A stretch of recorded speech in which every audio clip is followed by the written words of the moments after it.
Olá, queridos, tudo bem? Bem-vindos aí a mais um momento do nosso estudo da Palavra de Deus, continuando nossa meditação nos Evangelhos Sinóticos, e hoje nós vamos voltar aqui para o capítulo 7 do Evangelho de Lucas, a partir do verso 18, que tem seu trecho paralelo em Mateus capítulo 11, dos versos 1 a verso 19.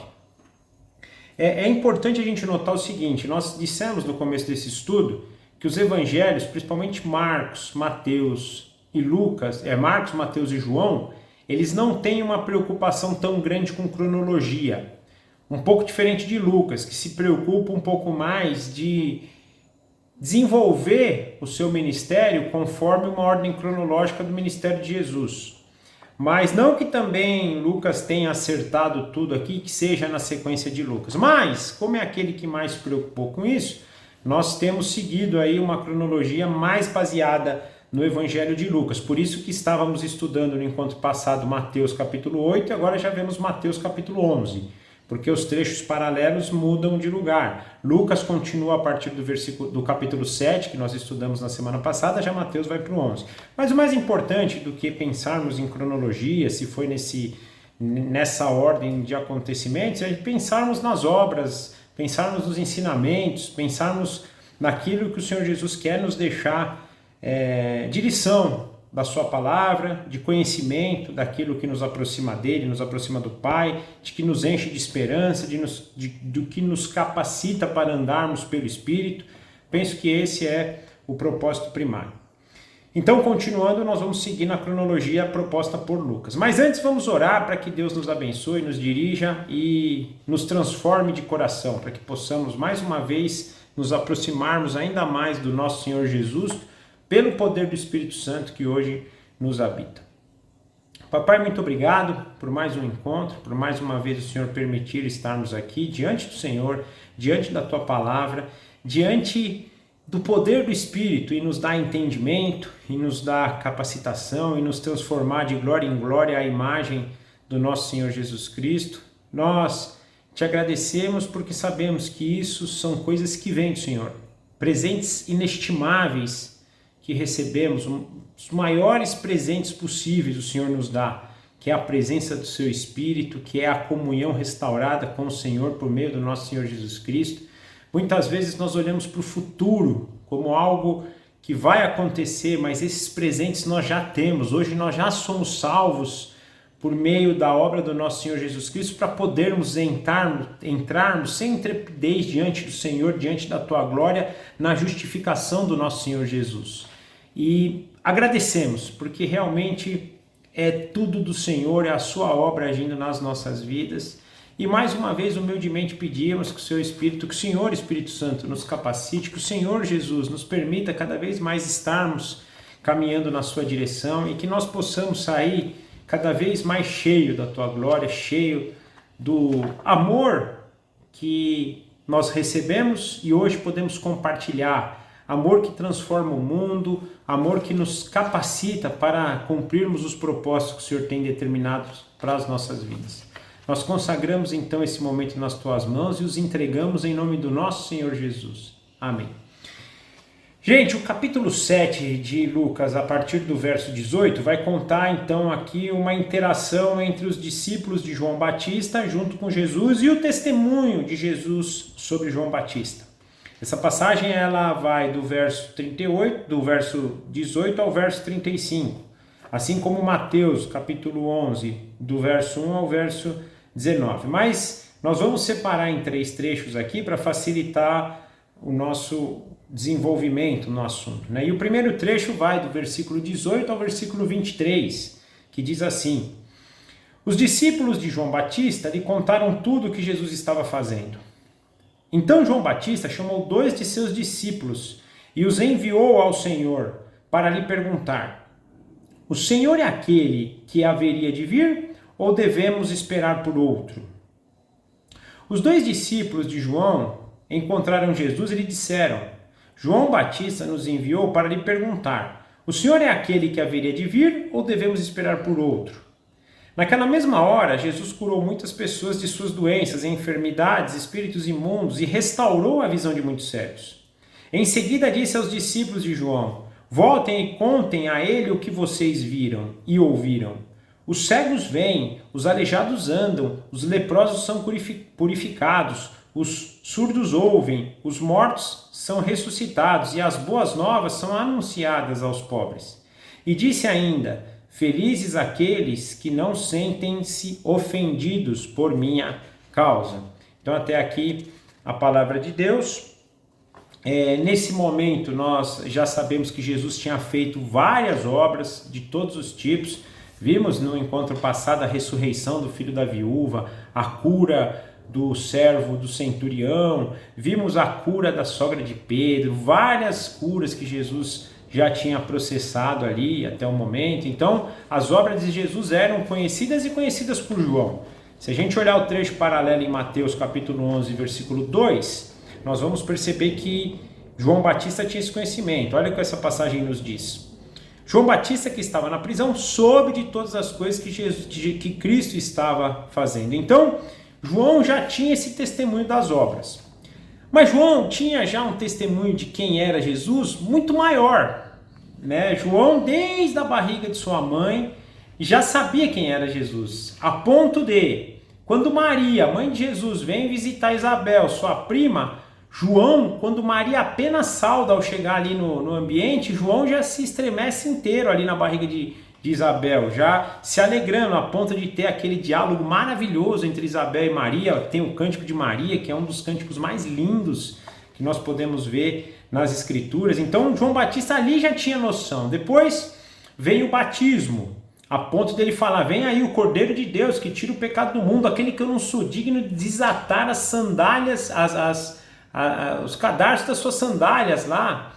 Ele vê o céu se abrir, ele vê o Pai falar que Jesus era o Filho que ele se comprazia, ele vê o pombo, que é naquele momento ali, a ação corpórea do Espírito Santo repousando sobre Jesus. Ou seja, João tinha um testemunho muito superior, mas também tinha esse conhecimento das coisas que Jesus estava fazendo. Porém, gente, quando João Batista... penso que ele está aqui, e João ele vai ter, né, principalmente na prisão dele, muitas dificuldades. João era alguém que tinha, né, foi uma vida totalmente dedicada à obra que Deus tinha para ele, né, a ponto de Jesus aqui falar no final, e nós vamos ver daqui a pouco, que daqueles nascidos de mulher, João era o que mais tinha entendimento, acima até dos profetas. E João Batista, né? João tinha esse conhecimento, mas ele tinha, por outro lado, uma vida, né? Primeiro que ele tinha uma vida muito... Ele era alguém que se dedicou plenamente, que se entregou plenamente para a obra, e só que por isso ele sofreu consequências, a ponto dele ser preso por ele enfrentar Herodes, que na época era o governante ali de uma das províncias, né? Um dos tetrarcas, né? E ele denuncia o pecado de Herodes, por isso é preso. E penso que João, ele ainda tinha um pouco daquele conceito do que os israelitas tinham, de que Jesus viria como Messias para livrar o povo naquele momento, das amarras de Roma, até das amarras do pecado, de outras coisas, mas muito da coisa visível ali daquele momento. Ele ainda não tinha esse entendimento, penso que fino, das regiões celestiais, mesmo tendo recebido todos os outros testemunhos que a gente falou anteriormente. Ele ainda pensava no agora deles ali naquele momento. E provavelmente veio essa incredulidade, um pouquinho de, não sei se posso chamar isso de incredulidade, mas de dúvida talvez, de perguntar: o senhor era aquele mesmo que haveria de vir, ou nós temos que esperar outro? Quase assim, não está indo, né? Pensei que o senhor ia ser batizado e ia começar o teu reino, né? Era algo ali que já iria acontecer. Talvez seja esse o sentimento de João aqui quando pergunta, né? Mas eu tô aqui preso, não acontece nada, ou estou sofrendo, não acontece nada, e é o Senhor mesmo? Ele passa por isso. E aqui, gente, eu acho que é algo positivo para a gente, né? porque nós vamos ter momentos assim, nós vamos às vezes ter uma fé desfalecida quando as coisas vão mal, quando às vezes a gente não tem um entendimento pleno e principalmente quando os nossos olhos estão arraigados às coisas visíveis, às coisas aparentes desse mundo. E teremos problemas assim como João. Só que eu acho que a atitude de João é algo maravilhoso. Que quando ele teve dúvida, ele não foi procurar ninguém, ele foi direto no próprio Jesus. Ele manda então, até os discípulos aqui, a gente pensa por causa dele estar preso, né? Penso aqui que ele deveria estar preso, ele manda discípulos, porque senão eu penso que ele iria pessoalmente. Mas ele manda discípulos para perguntar e não fica ali, né, tentando descobrir ou a dúvida corroendo a sua cabeça, ou então vai perguntar para outros. E é algo positivo da gente ter em mente de sempre ir para Jesus. Quando a incredulidade bateu o nosso coração, nós não perdermos essa condição de irmos até Jesus e perguntarmos para Ele: Senhor, eu tenho essa dúvida, eu estou com dificuldade em crer neste ponto, para que o próprio Senhor Jesus possa trabalhar os nossos corações. E é o que Ele faz com João. Quando os discípulos chegam e dizem esse questionamento de João, Jesus fala para ele, né? Na verdade, o relato de Lucas diz que até antes, naquela mesma hora que eles perguntam, Jesus começa a curar. Ele cura pessoas com doenças, versículo 21, né? Enfermas, expulsa espíritos impuros, ele restaura a visão de cegos. E aí ele diz para os discípulos de João: voltem a João e contem para ele o que vocês viram, o que vocês ouviram. Digam que os cegos veem, que os aleijados andam, que os leprosos são purificados, os surdos ouvem, os mortos são ressuscitados e as boas novas são anunciadas. Uma menção clara aqui a Isaías 61:1. Né? Se a gente olhar, por exemplo, o trecho de Isaías 61:1, nós vemos assim: o Espírito do Senhor soberano está sobre mim, pois o Senhor me ungiu para levar as boas novas aos pobres. Ele me enviou para consolar os corações quebrantados e para proclamar que os cativos serão soltos e os prisioneiros libertos. Né? Até outro trecho que pode ter uma ligação, Isaías 35:5, que diz, né, quando ele vier, abrirá os olhos dos cegos e os ouvidos dos surdos.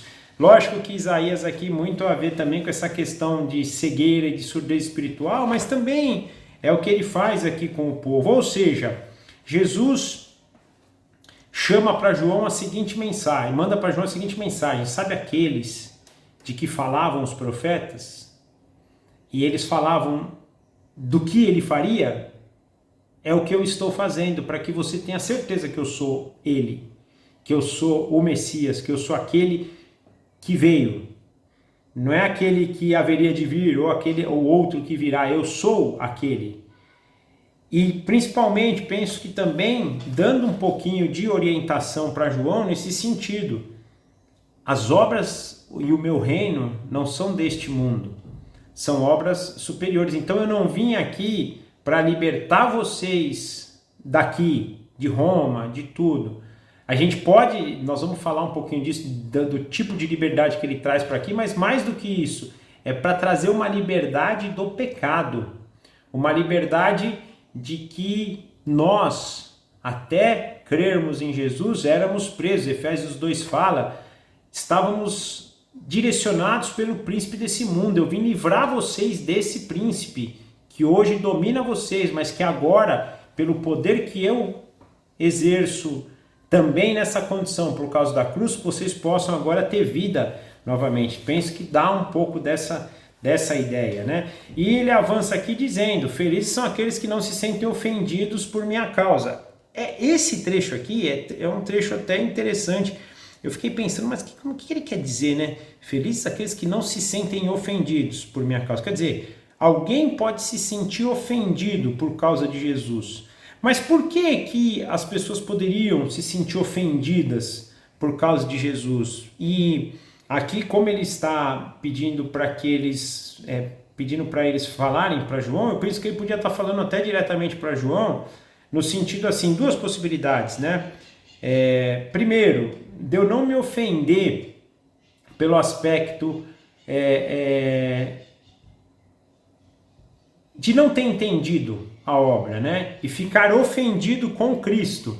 Falar, poxa, eu vim, proclamei o nome dele, falei tudo, e agora ele vem me falar, né, que ele era aquele que estava de vir, mas não acontece nada. Eu estou aqui preso, estou aqui morrendo. É uma ofensa no sentido da pessoa para com Jesus, né? Ela fica ofendida por Jesus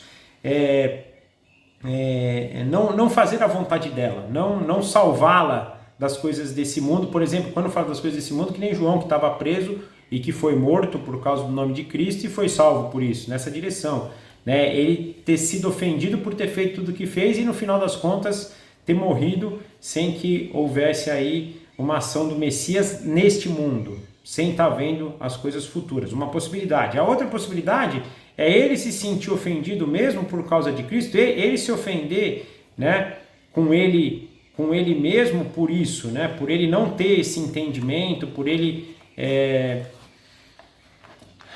duvidar, não crer, uma ofensa que às vezes nós somos ofendidos, né, se a gente for pensar. Mas pensar na grandeza de Jesus, em tudo que ele faz, né? E às vezes a nossa falta de entendimento por causa disso. Mas eu acredito que a primeira hipótese seja a mais coerente. Avançando, nós vamos do verso 24 ao verso 28, nós vemos: depois que os discípulos de João saíram, Jesus começou a falar a respeito dele e dele para as multidões. Que tipo de homem vocês foram ver no deserto? Um caniço que qualquer brisa agita? Afinal, o que vocês esperavam ver? Um homem vestido de roupas nobres e caras? De roupas caras? Não, quem veste em roupas caras vive no luxo e mora em palácios. Acaso procuram um profeta? Sim, ele é mais do que um profeta. João é o homem da qual as escrituras se referem quando dizem: envie o meu mensageiro diante de ti, ele preparará teu caminho à tua frente. E lhes digo de que todos que nasceram de mulher, nenhum é maior do que João Batista. E, no entanto, até o menor do reino de Deus é maior do que ele. Então, até aqui a palavra de Deus. Aqui, então, nessa continuação, depois que os discípulos vão embora, Jesus passa a falar de João Batista, testemunhar a favor de João. E mostrando tanto que Jesus não se também ofende com isso, né? Porque João estava incrédulo, mas mesmo assim ele entende e ele defende João. Ele até pergunta: o que vocês foram ver? Um agitador no deserto? O que vocês foram ver? Um nobre que veste roupas caras? Vocês foram ver um profeta? Ele faz 3 perguntas aqui, né? E responde até sobre elas, né? Mas mais do que isso, ele fala: vocês foram ver mais do que um profeta. Vocês foram ver alguém muito mais nobre. Vocês foram ver alguém que dos nascidos de homem e mulher aqui, ele fala nascidos de mulher, mas excetuando Jesus que nasceu do Espírito, né? Por isso que eu digo homens e mulheres, nenhum é maior do que João Batista. Dos que nasceram ali como de mulher, tirando Jesus que foi concepção do Espírito Santo, João Batista é o maior de todos. Só que João Batista, sendo o que mais teve entendimento das coisas lá do alto, que mais teve revelação, que mais teve tudo, é mais do que um profeta, é mais do que um nobre, é mais do que um agitador, ele é alguém que, ainda comparado aos habitantes do reino do céu, é menor. Nem o menor no reino dos céus é tão pequeno quanto João. João é o maior de todos aqui na terra, mas comparados ao do reino do céu, ele não chega nem ao pior, mostrando a perfeição que nós teremos e que nós já podemos ter quando somos guiados pelo Espírito Santo. E penso isso não só a nível de futuro, mas também a nível de presente. Por quê? Porque se nós hoje deixarmos o Espírito Santo trabalhar os nossos corações e agir nas nossas vidas, nós faremos coisas maiores que João, não por João em si, porque aqui João, até esse momento, ele era guiado por Deus, pelo Espírito, mas eu penso que ele não tinha essa ação poderosa que nós temos depois de Atos dos Apóstolos, quando Deus realmente derrama sobre toda a carne, começa a derramar sobre toda a carne, o Espírito Santo em abundância. Então, a gente já pode tomar posse dessa realidade, mas mesmo que, por isso que eu considero que já é presente essa bênção, se a gente souber usá-la, se a gente souber deixar que Deus trabalhe o nosso coração nesse sentido. Mas mais do que isso, no futuro, quando formos plenos do Espírito Santo, que aí sim vai ter um contexto total desse, seremos tão grandes que João não vai ficar nem no chinelo, mais ou menos o que essa passagem nos diz, né? Nós vamos ser muito maiores, muito maiores. Não por nós, mas pelo Espírito que agora nos capacita. É o mesmo Espírito que capacitou Jesus, que foi o maior de todos, que também agora nos capacita. Mas eu queria que a gente pudesse pensar nisso.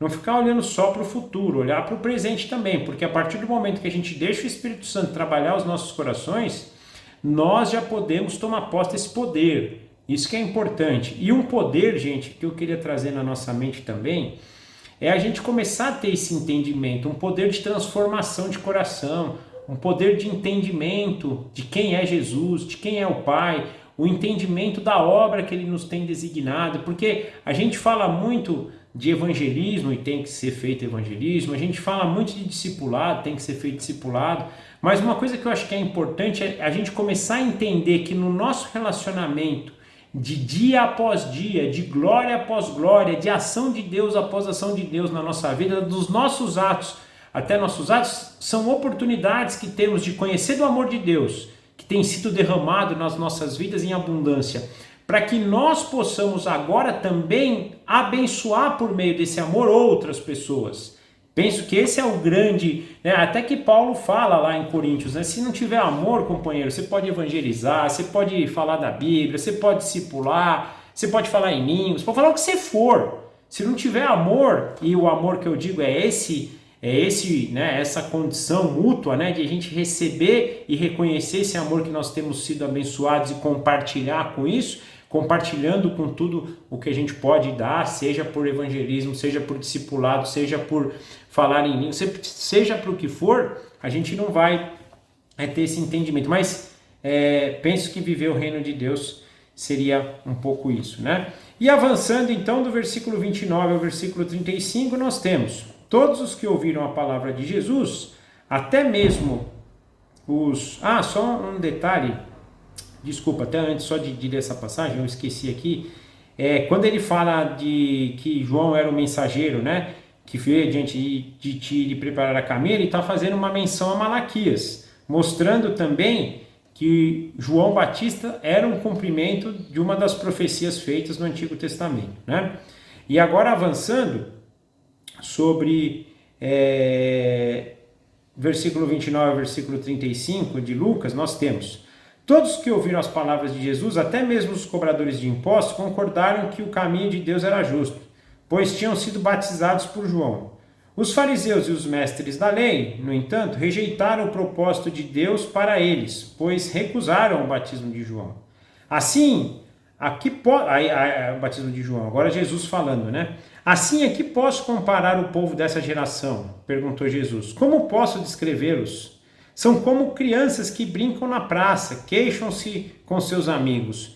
Tocamos flauta e vocês não dançam, entoamos lamentos e vocês não choram. Quando João Batista apareceu, não costumava nem beber em público, nem comer nem beber em público. E vocês diziam: está possuído por demônio. O Filho do Homem, por sua vez, come e bebe, e vocês dizem: é um comilão e beberrão, amigo de cobradores de impostos e pecadores.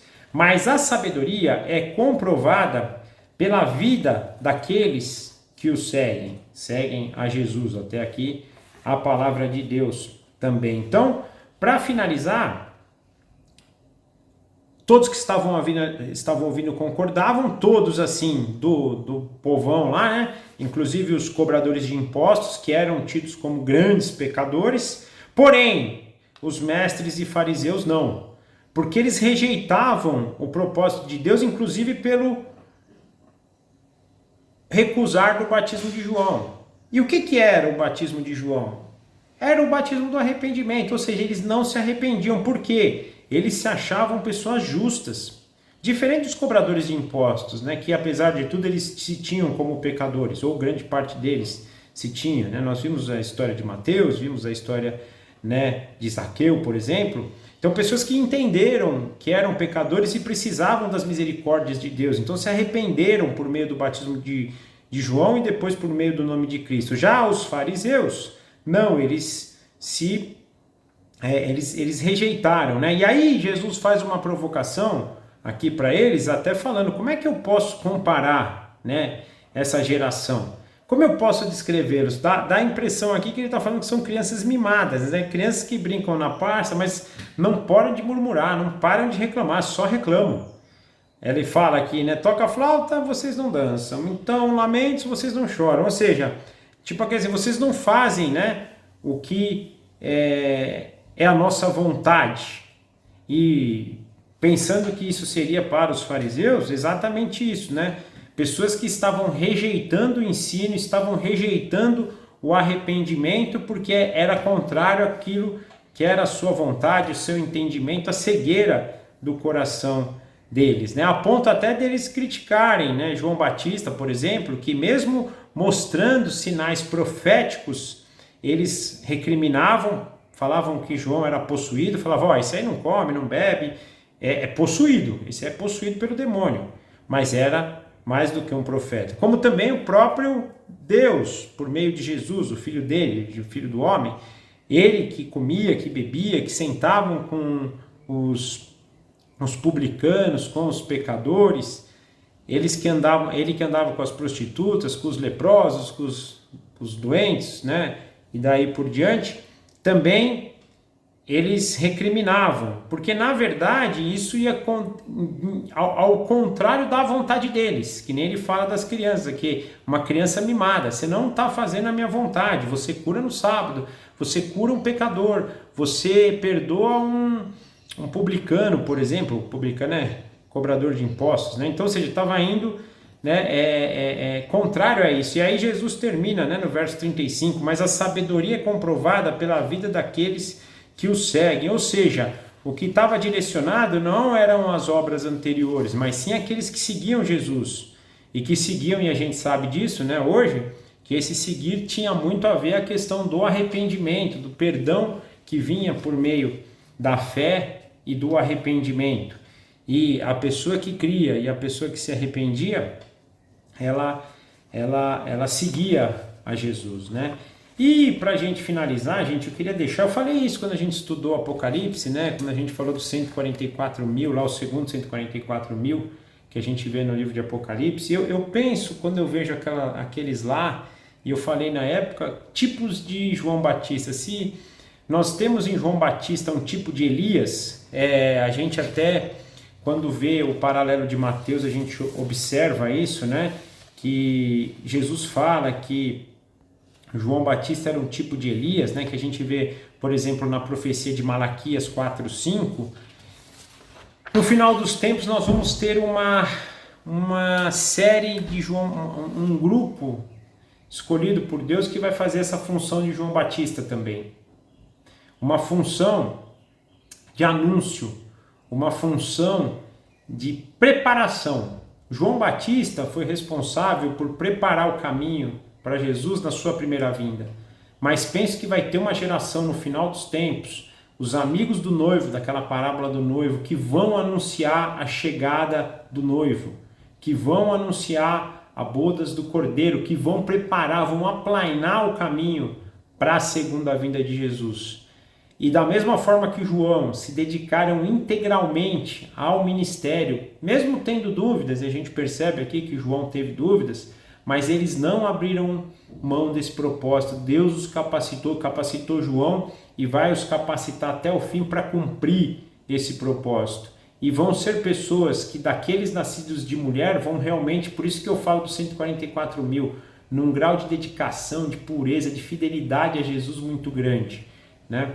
De novo, é uma leitura que eu faço, não estou dizendo que vocês precisam crer nisso e que vocês podem encontrar outras coisas sobre isso, mas é uma coisa que eu tenho muito. Mas mais importante hoje, que foi o nosso propósito de entender quem era João Batista, é da gente perceber um pouco isso.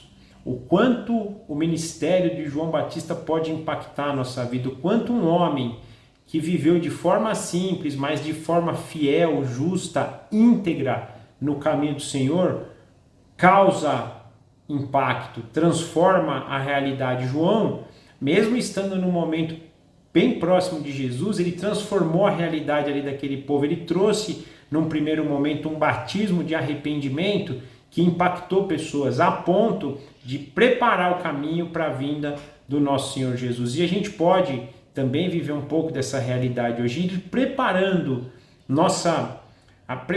por meio das nossas atividades essa vinda de Jesus para a vida das pessoas, para que pessoas também possam conhecer Jesus por meio desse testemunho que a gente pode dar. Amém? Era isso por hoje, eu vou finalizar então orando e aí nós nos vemos então na semana que vem. Papai, muito obrigado por mais esse dia, por mais esse momento que pudemos meditar na Tua Palavra, conhecermos um pouco mais do testemunho de João Batista, alguém que daqueles nascidos de mulher foi mais perto daquilo que o Senhor pretendia para nós, seres humanos. Nós pedimos que o Senhor transforme o nosso coração nessa direção, na mesma direção de obediência, de dedicação, de integridade que João teve, que nós possamos ter um entendimento e um relacionamento tão perto do Senhor a ponto de que as nossas dúvidas também sejam sanadas, que a nossa incredulidade seja coberta pela Tua glória, pela Tua presença, pelo Teu testemunho, pela visão que nós temos das obras que o Senhor tem feito durante toda a existência humana. Nós consagramos a nossa vida ao Senhor, desejamos ser consagrados assim como João foi, para que o Senhor haja sobre nós e que nosso propósito seja parecido com esse, de proclamação, de preparação, de direcionamento para o caminho do Senhor. Nos usa nessa direção, nos dirija pelo coração e também por essa semana, que nós possamos ser mais uma vez alcançados pela Tua graça, pelas Tuas misericórdias e possamos na semana que vem estudarmos mais um pouquinho da Tua Palavra. Nós entregamos a nossa vida nas Tuas mãos e te agradecemos em nome de Jesus. Amém. Tchau, gente. Obrigado. Forte abraço. Até semana que vem.